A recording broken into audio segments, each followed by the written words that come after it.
Kevin Saunders. He joined me on the Sports Buffet podcast. We go back to the good old days. We talk about the first spread quarterback he remembered seeing. Kevin Saunders wasn't really big into the spread when he was at William Campbell. Spread wasn't a thing back then. With Kevin Saunders' first guy, Dominique Hughes, Kevin Saunders talks about those days at William Campbell.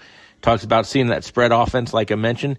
He also talks about some offensive line and coaching his son, Gunner. It's Kevin Saunders here on the Sports Buffet podcast. Talking with the football sponge, Kevin Saunders, and gosh, I always get something out of every time I talk to him. You talked about formations. When was the first time that you really saw the spread consistently?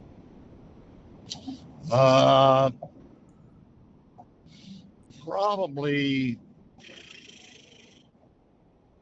Because I want to say Bradley's the first one that ran it here a lot. Yeah, I was in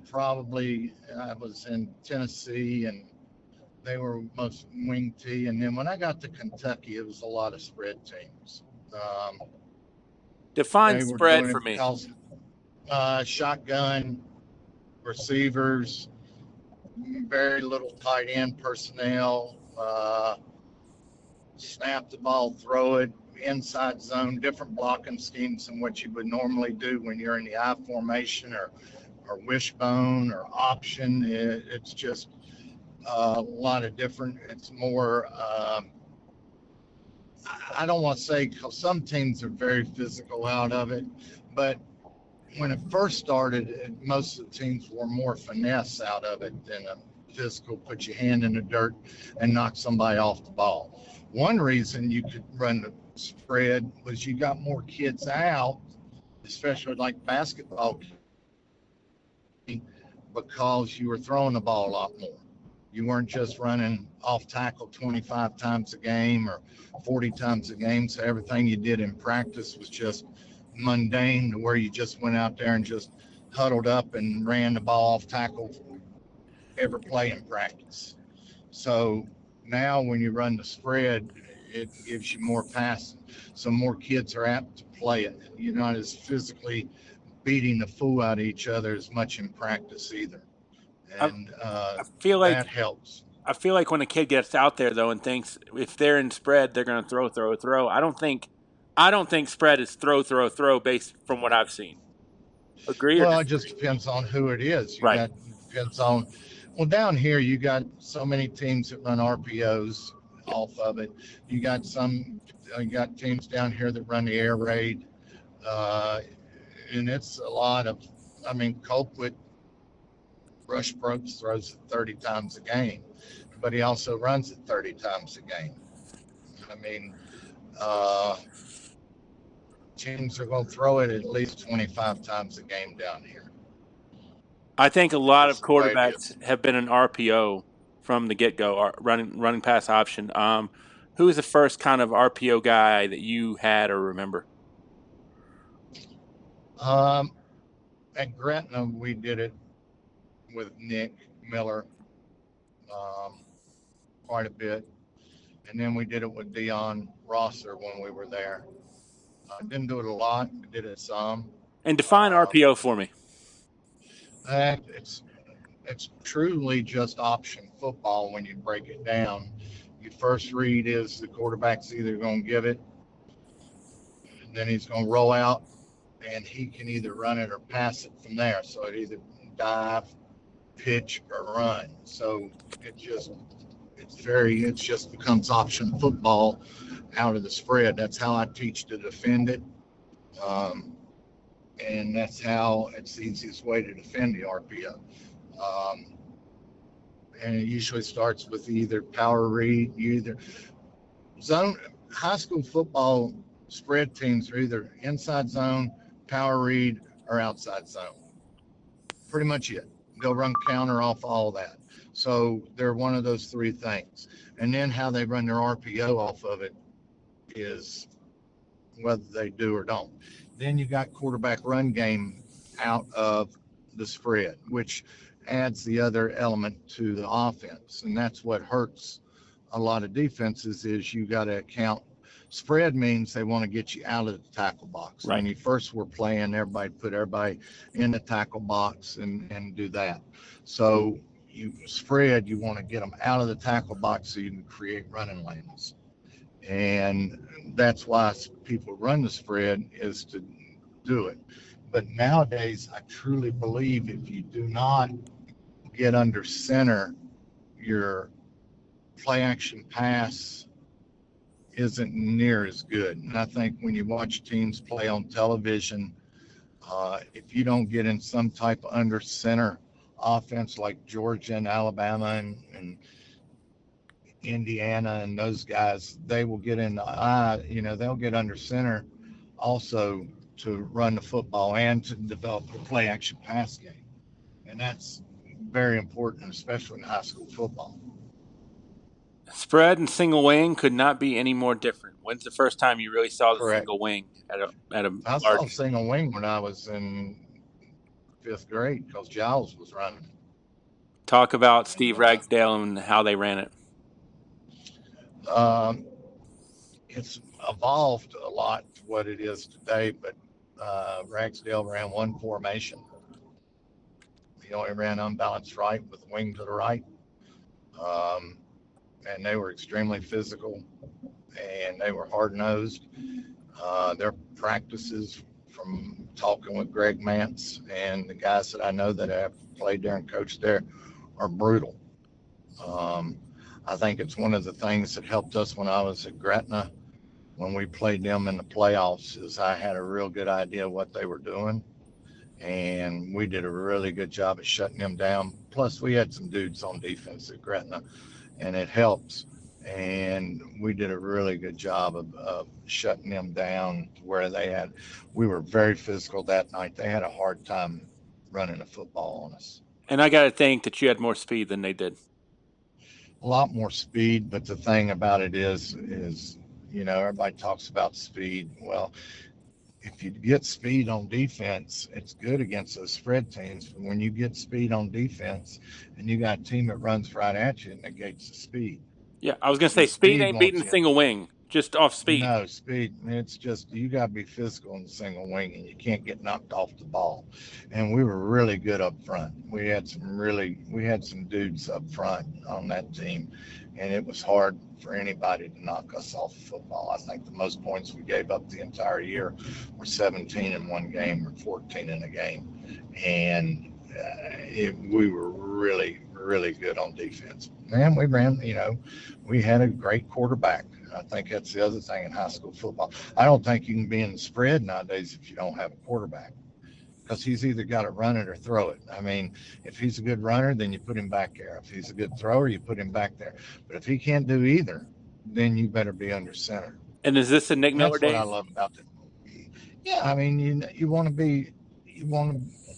to me, in high school football, the greatest thing about high school football is you're not supposed to be able to go out and recruit. So if you lose your quarterback, you shouldn't be able to go out and recruit you another one. You should be developing your quarterbacks and developing your players from the youth league on up. Who was your first quarterback at William Campbell? Well, Dominic Dews was the second. Mm-hmm. God, if you hadn't asked, I could have told you. Well, I can't remember his name. That's okay. That's okay. Let's go off Dominic Dews real quick. I remember something about Dominic Dews is he was extremely athletic, and that's a time to where you weren't having athletes all over the field. You might have one or two, but you're not having 12.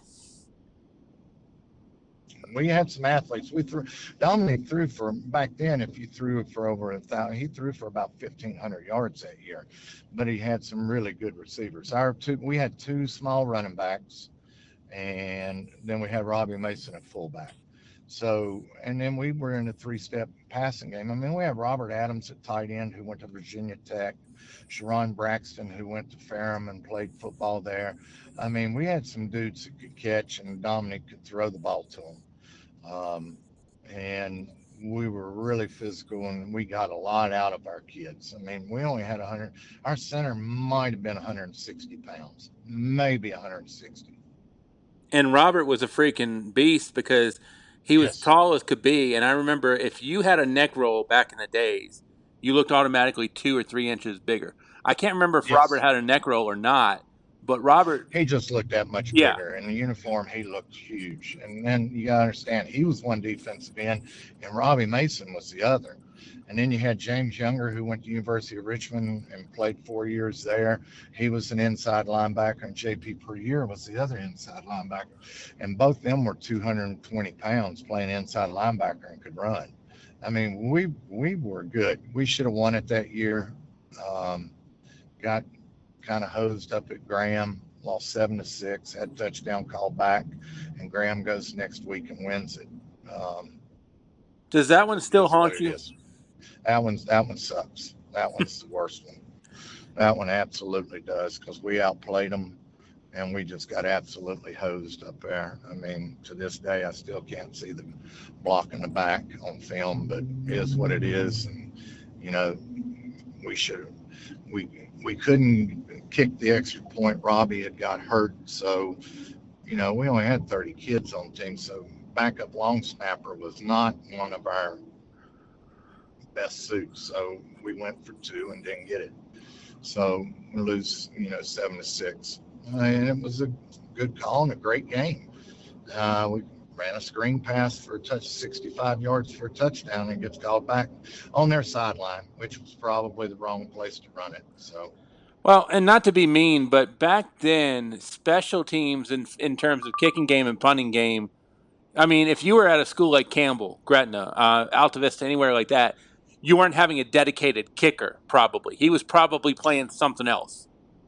Yeah, I mean, our kicker was playing offensive guard. Our punter was J.P. Perrier. Our long snapper was our starting fullback.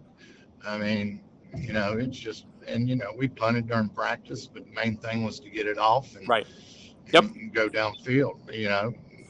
Looking back on it, we went a lot of times for it on 4th down, and the same thing at Gretna. I mean, Coleman Osborne was our punter, and he was an all-state offensive tackle and was an all-conference player at Concord and got to play for the national championship at Concord. Started at center there, and he was a great one, but it was just you had to do with what you had. Well, you hit the nail on the head. The point was to get it off on a punt or something. It wasn't, to get 30 or 40 or have a hang time of, I mean, if you did, great.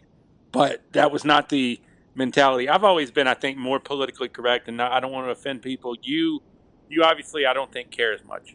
I say that lovingly. Yeah, but I've now gotten, the older I got, and more I've gotten into football, really, I think punting is one of the greatest weapons in high school football, because you change field position. In high school football, the whole thing's based on field position.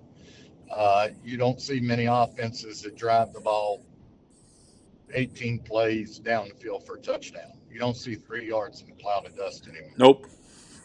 So my thing is, on defense, I'm looking for disruptions. My disruptions are, if you throw a pass, it's incomplete or intercepted. Tackle for loss, put you behind the chains. Those are disruptions. Get them off the field. Don't let them eat the clock. Don't let them do that. I think nowadays, if you make an offense huddle back up, more times than not, the pressure's on the offense to run the play correctly, not the defense. The offense has to be correct, because so many things negatively can happen to the offense. So if you don't give up a big play, you really don't want to give up big plays on defense, you got a chance. Then if you've got a good punter, you can change the field position. So it's hard to drive 80 yards if you got a good kicker that can kick the ball in the end zone. Those are great. Those are incredible weapons in high school football. The goal of most high school football coaches, from what I hear, is to be practicing on Thanksgiving Day, because it means you're in the playoffs. It's a great time. One thing I've always heard is, and I don't mean this as a slight, but to get the kids at Gretna, and I'll single them out, to get them to practice when school is not in session, that can be difficult because they live all over and everything like that. Go ahead. It's the same thing at William Campbell, but we didn't have that issue. Football meant a lot to them. They knew if they weren't there, they weren't going to get to play. Is it a rural thing where it's tough to get them there? Well, sometimes. I mean, we had problems getting them here in the city down here to come to practice. It can be. It just depends. Sometimes, they didn't have rides. Yep. A lot of kids down here don't drive. A lot of Yep. kids don't have rides down here, so you'd have to go get them. Same thing up there. I mean, I pick up Nick Miller quite a bit before school. I mean, it just was one of those things. The kid, not everybody had ability to get to school. So, you as a coach, that's to me is coaching. Your ability to coach is how you got a problem, you make a solution, and you get that right. Your job is to put the kids in every position to be successful. So my job is the only way I can help them be successful is they got to be at school and practice. Well, and taking them home for practice is a huge thing. Getting them to come. I never had an issue with them missing practice. Because they're going to try you. Kids will let you. Kids will do as much as you'll let them get by with. I don't let them get by with a lot. If they don't come to practice, they're not going to play. For a problem in school, they're going to have consequences. And yes, it is a double standard. I truly believe in a double standard. If you're representing the football program, you get in trouble in school and they put you in ISS, you're going to have problems in practice too. You're going to get punished twice. And that's just the way it is. Well, it's kind of the whole John Wooden thing. I've heard John Wooden say, I can't coach everybody the same way. And there's no more successful than Wooden. Talk about, maybe there's different rules for Nick Miller than Coleman Osborne type thing. Talk about how you can't coach them both the same. Well, the rules for them were the same. Right. You're going to be at practice. The key to it is you don't have many rules. The key to it is I learned early in my career you don't write these rules down because you'll get backed in a corner and then you're going to have to, deal with the situation. That's why I don't put rules in writing anymore. The rules I have, be at practice on time, do right, be at school on time, don't act like a jackass in school, do things the right way, and everything will be fine. You're to represent this football program as a champion. You're representing on and off the field. If you're not going to do that, you're going to have a hard time playing for me. But things do happen. I mean, I had a kid that had to miss practice because his girlfriend was having his baby, so he needed to be at the hospital. Do I penalize him for that, or do I say being part of being a man is you go and do your duties? So those are things that you deal with then. Right. Instead of saying he doesn't get to play or start, he's got to make up practice some other way. So everything's dealt with. I just don't need to tell everybody how I deal with it. And the kids know it's dealt with. How was it to coach and deal with your son? It was hard. I felt awful for him at times because the only reason he played was because he was coach's kid. And that happens to every coach that I've ever been around. The only reason their kid plays is because he's coach's son. My son played because he was good. He had to get it extra because he'd get it from me when we would get home. He'd get it from me when we were at practice. If he messed up, he got it. He was just like everybody else, but he probably got a little worse. I probably said some things to him that, I wouldn't say to another kid, but he's my kid, and I coached him a little harder. But I do think it's made him turn out to be as good as he is, and as good a person as he is, and helped him in his life. So I know I did a pretty good job with that. When you had situations like coaching Gunner or, situations come up for the first time, did you consult anybody or did you do it the Kevin Saunders way and I'll learn from what I did? A lot of stuff's trial by error. Right. I've been doing it so long. I always talk to other coaches. That's one thing I do with coaches. When they go to coaching clinics, I don't spend a lot of time going to the clinics, to the sessions. My time is going to be talking to the coaches. I would rather spend time going to colleges, and if I want to hear a college coach talk, I don't want to do, of course they got a good defense. He recruited them, right. Or the high school team like Grayson and Roswell with all those Division I players. Yeah, you can do anything you want. I like talking to coaches who went 5-5 and how they won 5 games with absolutely no talent. I want to know what they did. Those kind of things are what it's helped me become a better coach, and it has. And down here, emphasis, there's a lot of emphasis on coaching down here. I'm not gonna lie to you. The schools and the money, they want you to win. They want you to put time into coaching, and you do that. So I do a lot of learning, and I read a lot, and I talk to a lot of coaches and about different things, and it's hard, and if I want to keep coaching, that's what you got to do. And some of these younger coaches don't realize that. Some of these younger coaches don't know what it means to get up and line the field with chalk or paint or evaporated milk, or to burn it with diesel fuel to burn the lines in a practice field. They haven't had those. The coaches nowadays that I don't want to say despise or not really have a lot of respect for is the coaches, and young coaches that got the backpacks on and wear flip-flops all over the place, coaching flip-flops. And that's not going to happen. That's not the way the profession's supposed to be. And I know some coaches do it. I just don't. But I got some respect for some older coaches that have been through it. The younger coaches just think coaching is just calling plays and doing football during football season. It's not. Can you think of anybody you maybe weren't kosher with, but you took a lot of what they did and, wow, I mean, I might not like them, the best person in the world, but damn, they know what they're doing, and that helps me a lot too. Well, that was Phil Robbins when I first got around him. I couldn't stand him. I don't think he could stand me. And then as time grew and as I coached against him and stuff, I came to really respect what he did, because he had a really good program. And everything he did a lot of other stuff other than football that a lot of people didn't understand. And that was excellent.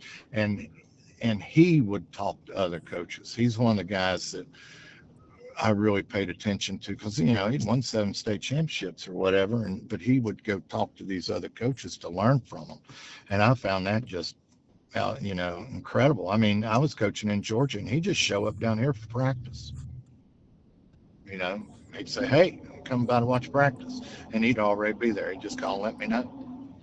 And then we became pretty good friends over that time, and had a lot of respect for him.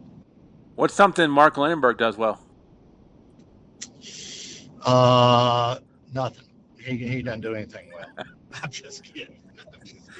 Mark's a really good football coach, and his is building relationships with the players. He could get them to play hard. He's very knowledgeable offensively. Does a lot, studies the game. It's in his family. I mean, Wayne's a coach at Rice, and Mark knows football, has always known football. I think his offensive line play, he's a really good offensive line coach. And I think that's the hardest position to coach in high school football. I'll be honest with you, when I hire staff, the 3 most important positions are your offensive line coach, your secondary coach, and then your middle school JV coach.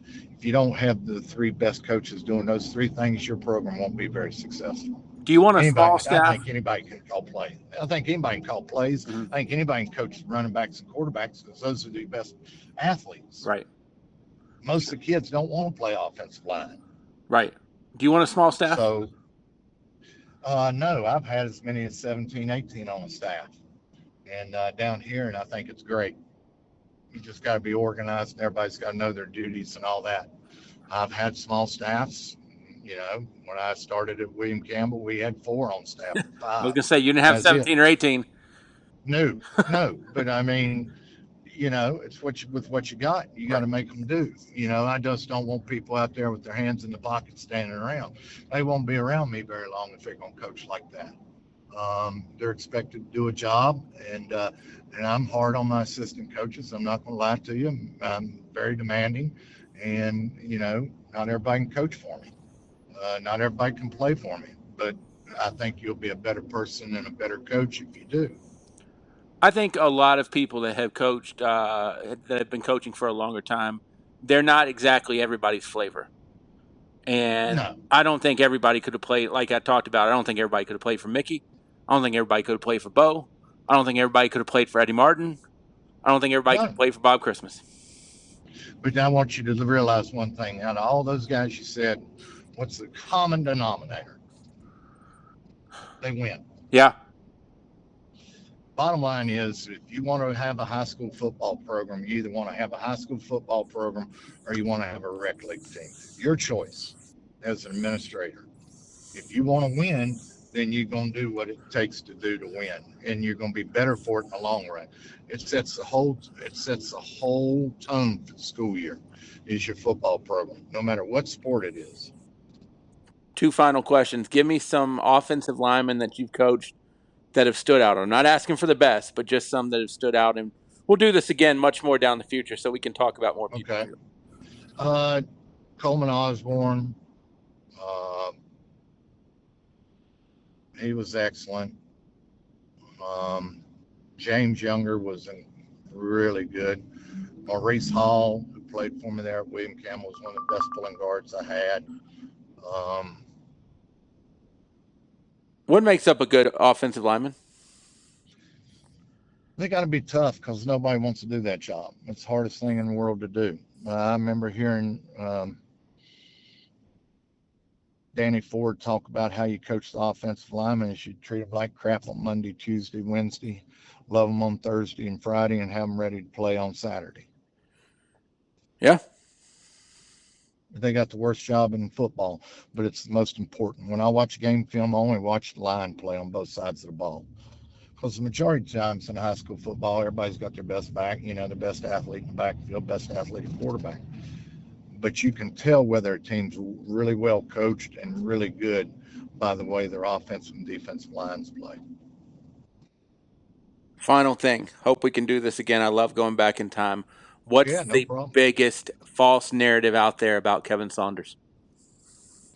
Everybody thinks I'm this horse's ass most of the time and all that. But if you ask the kids that play for me, that's all that matters to me is they know that I had their best interest at heart, and they still do. And I'm still really close with a lot of the kids I played for. A lot of kids that have played for me have come coach for me. It's just, you get perception and then you don't, and then difference in reality. So my job is to make them the best player that they can be spiritually, physically, emotionally, and mentally. And that's what I'm going to do. And if I do those things, then, I did my job. Football's my calling. Coaching's my calling. It's just what I do. And I think I do it pretty good. I enjoy doing it, and I'm going to keep doing it till I don't want to do it anymore. I'm going to take a guess that the old school people did not care if they were a horse's rear end. No, most of them don't, because you will see that every one of those guys has their kids, their players' best interest. Right. I mean, not everybody likes the field. Not everybody, I'll be honest with you, not everybody likes a winner. People don't like people that win all the time. Right. And it's just, you can always find somebody that the majority of people, Nick Saban, nobody liked him until he quit coaching. Everybody loves him, but he's no different what it was. Kirby Smart. Somebody should go watch him coach one time, especially at practice. I mean, it's awesome. It is. He's still old school. He gets after it with the best of them. And his is all about building relationships with the players. I'm the same way. So, I loved watching Bo Henson coach. I loved watching Bob Christmas coach. I mean, there's 20,000 ways to skin a cat, but every one of them were winners, and they didn't care how they did it. They did it the right way. They didn't care how they did it. They just did it the right way, and the right way is not for everybody. I didn't wake up to be mediocre. I don't want my kids to wake up to be mediocre. I wake up to be the best version of myself every day, and I tell myself that since the beginning of time. And my team's going to get to that point too. I mean, I just heard you say once Kevin Saunders is done, everybody will love him. Probably. I mean, if you get around my friends and other coaches and stuff, we have a really good time. But if I'm coaching against you, I'm going to beat your brains in. I want to win. I mean, me and my brothers, you can ask Mark Lindbergh and them. We would fight. We'd get in a game, and next thing you know, somebody losing. Next thing you know, they accuse the other guy of cheating, and we would be duking it out. So I'm not going to make an apology for being a competitor. Can't wait to do this more down the road. I'm looking forward to it, and I appreciate your time.